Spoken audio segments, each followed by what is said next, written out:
मरने वाला मरा है, अरे कोई भूख को बर्दाश्त तो कर लो।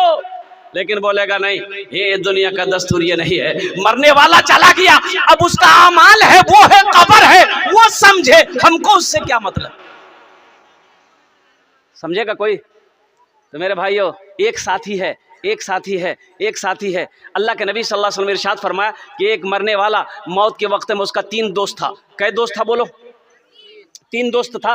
तीनों दोस्तों को करीब किया, बोला कि भाई मरने वाला कहा कि देखो मेरा आखिरी वक्त है, अब मैं इस दुनिया से रुखसत हो रहा हूँ, तुम लोग मेरी क्या मदद कर सकते हो। एक दोस्त आगे बढ़ा, बोला कि हम तुम्हारी ये मदद कर सकते हैं कि तुम बीमार हो, हम तुम्हें महंगा से महंगा हॉस्पिटल में महंगा से महंगा डॉक्टर से तुम्हारा इलाज करवा सकते हैं, इसके अलावा हम कुछ नहीं कर सकते हैं। दूसरा दोस्त बोला कि हम तुम्हारा ये हेल्प कर सकते हैं, ये ताउन मदद कर सकते हैं कि जब तुम मर जाओगे, जब तुम मर जाओगे कुर्बान जाओ, हम तुम्हें गुस्ल देंगे, हम तुम्हें गुस्ल देंगे, कफन खरीद कर लाएंगे, तुम्हें पहना देंगे, तुम्हें कंधे पे उठा के जनाजे की नमाज पढ़ देंगे और फिर तुम्हें कंधे पे उठाकर कब्रिस्तान ले जाकर कब्र में डालकर मिट्टी से बराबर कर देंगे, इसके अलावा हम कुछ नहीं कर सकते हैं। और तीसरा दोस्त से पूछा कि भाई तुम मेरे लिए क्या कर सकते हो, तो तीसरे दोस्त ने कहा कि गम ना करो, फिक्र ना करो, तुमने मुझे दोस्त दुनिया में बनाया है, हम दुनिया में भी तुम्हारा साथ रहेंगे, कब्र में भी साथ देंगे,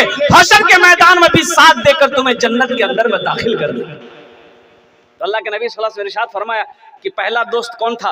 पहला दोस्त उसकी दौलत थी, उसका माल था, पैसा। ये कह रहा था कि चिंता ना कर, ये पटना लेकर जाएंगे, दौलत है ना, दिल्ली लेकर जाएंगे, महंगा महंगा डॉक्टर से तुम्हारा इलाज करवा देंगे, इसके अलावा हम कुछ नहीं कर सकते हैं। दूसरा दोस्त उसके घर वाले थे, उसकी बीवी थी, उसका अहलो-याल बेटा था, भाई था, चाचा था कि हम लोग क्या कर सकते हैं, जब आप इंतकाल कर जाओगे गुस्ल दे देंगे, कफन पहना देंगे और जनाजे की नमाज पढ़कर कब्र में ले जाकर दफन कर देंगे, और इसके अलावा हम लोग क्या कर सकते हैं। तीसरा दोस्त आमाल था, वो आमाल जिसको दुनिया में आपने बनाया है, जिसको साथी बनाया है, वो आमाल यही कहता है कि तुम गम ना करो, तुमने दुनिया में मुझे अपना बनाया है, दोस्त बनाया है, मेरी वजह से कई रातों की कुर्बानी तुमने, नींदों की कुर्बानी दी है, दुनिया में तुमने हराम को छोड़कर हलाल को अपनाया है, तो तुम गम ना करो, हम तुम्हारे साथ कब्र में भी रहेंगे, हशर के मैदान में भी रहेंगे और अल्लाह की बारगाह में सिफारिश करके जन्नत के अंदर में दाखिल कर देंगे। अल्लाह के नबी ने फरमाया ये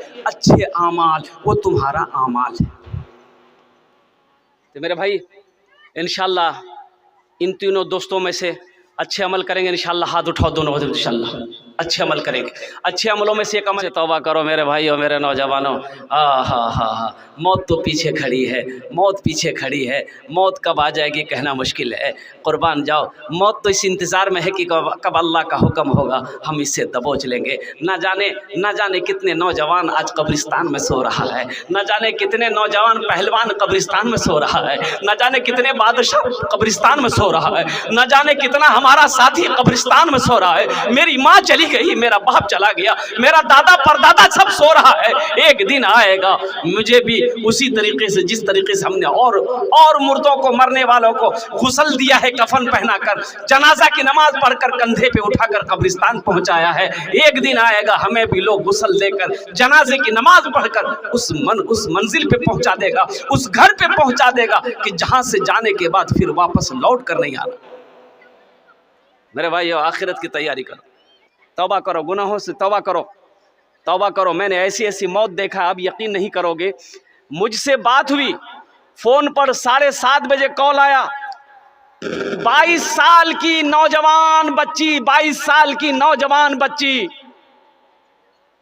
7:30 बजे कॉल आया, बात अपनी माँ से बात की वीडियो कॉलिंग में, अपनी बहन दिल्ली में बहन रहती थी, दिल्ली बहन वीडियो कॉलिंग से बात की, तबीयत थोड़ी सी अलील थी, हमसे उस बच्ची से 7:35 में गुफ्तगू हुई और कुर्बान जाओ मैं दिलासा उस बच्ची को दे रहा हूं, और देखते देखते मुझसे बात करते ही करते हाथों से मोबाइल छूटा, बेहोश हुई, फिर होश नहीं आया, फिर रोना पिटना शुरू हो गया। पता ही चला 5 मिनट के बाद कि ये लड़की इंतकाल कर गई। आज 4 महीने हुए, अपने इन आंखों से उन मौतों को देखा है, मरने वालों को देखा है।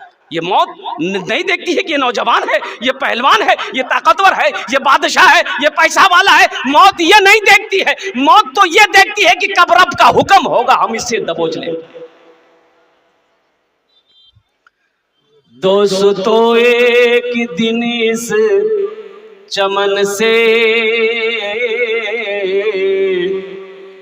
आशियाना उठाना पड़ेगा।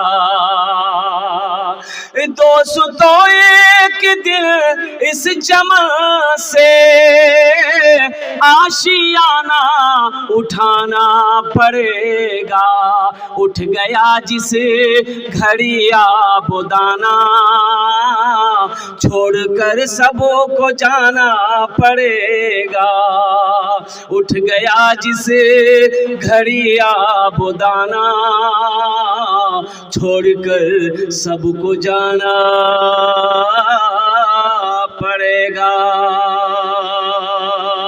4 दिन की है ये जिंदगानी, रीत है ये यहाँ की पुरानी। 4 दिन की है ये जिंदगानी, रीत है ये यहाँ की पुरानी। हर मरने वाला यही कहता है, आज मैं जा रहा हूँ यहाँ से, कल को तुमको भी आना पड़ेगा। आज मैं जा रहा हूँ यहाँ से, कल को तुमको भी आना पड़ेगा। उठ गया जिसे घड़िया बुदाना, छोड़कर सबको जाना पड़ेगा।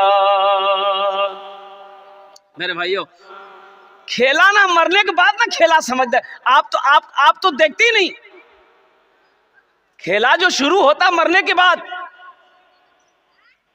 ओ यकीन नहीं होता जिस घर को मेहनत से बनाए। किशनगंज से ईंट लाकर, यहाँ इस भट्टे से ईंट लाकर, कई नमाजों को कज़ा करके मैंने ये 2 मंजिला 1 मंजिला मकान बनाया।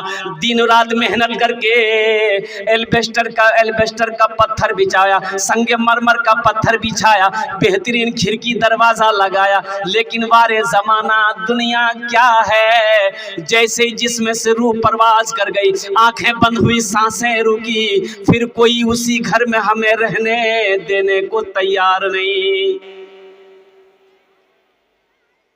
रखना चाहता कोई? भाई मौत हो गई, कोई रखना चाहता? कोई रखना नहीं चाहता। बाप ने दिनों रात मेहनत और मशक्कत करके पाल पोस कर बड़ा किया। बाप मेहनत और मशक्कत करके मेरे घर में संगे मरमर का पत्थर बिछाया, ये दरवाजा, ये खिड़की लगाया, घर को फिनिशिंग किया। और जैसे ही मेरी मौत हो गई, घर में कोहराम मच गया। मेरी बीवी अलग रो रही है, बेटी अलग रो रही है, बेटा अलग रो रहा है। बेटा ने फोन लगाया खालू को, मामा को फोन लगाया, बोले मामू। तो उधर से खालू बोला कि भैया क्या कान हो रहे? बोला बा चले गई, बा चले गई है, बा मोरे गई है। तो खालू ने पूछा गया, अच्छा बेटा ना कान मरवा तो सभा को होवे, ना कान मिट्टी को ऊपर बोले मिट्टी। बोले बस जल्दी जितना जल्दी से कर दूँ, मुर्दा रखना घरों ठीक नहीं है। हाँ अभी तो मरा था, थोड़ी देर और रह लेने देते। इस घर को इतनी मेहनत से बनाया था, अभी निकालने की क्या ज़रूरत है, कुर्बान जाओ। हर आदमी यही चाहता है कि जितना जल्दी हो सके ये कब्रिस्तान चला जाए, जितना जल्दी हो सके इसे गुस्ल दे दो, जनाजा के नमाज पढ़कर चले जाओ, और होना भी यही चाहिए। लेकिन मैं आपको ये दुनिया की दस्तूर बता रहा हूँ, कब्र में फेंक देगा ज़माना, फेंक कर लोग होंगे रवाना। अच्छा देखिए, आपके मर जाने के बाद, मेरे मर जाने के बाद कोई काम रुकता नहीं है भाई। कोई काम रुकता है? कोई काम नहीं रुकेगा। आपके जो रिश्तेदार आए हैं, आपके जो मेहमान आपके घर में आए हैं, आपको जो मिट्टी देने आए हैं, और कुर्बान जाइए वो जल्दी से आएंगे। वो इस इंतजार में होगा कि कब नमाज होगी, कब दफनाएंगे, कल हमको किशनगंज जाना है, हमको सोनथा जाना है, हमको फला काम करना है। सारे लोग इंतजार में है। और जैसे ही आपको कब्रिस्तान में मिट्टी देकर लोग आए,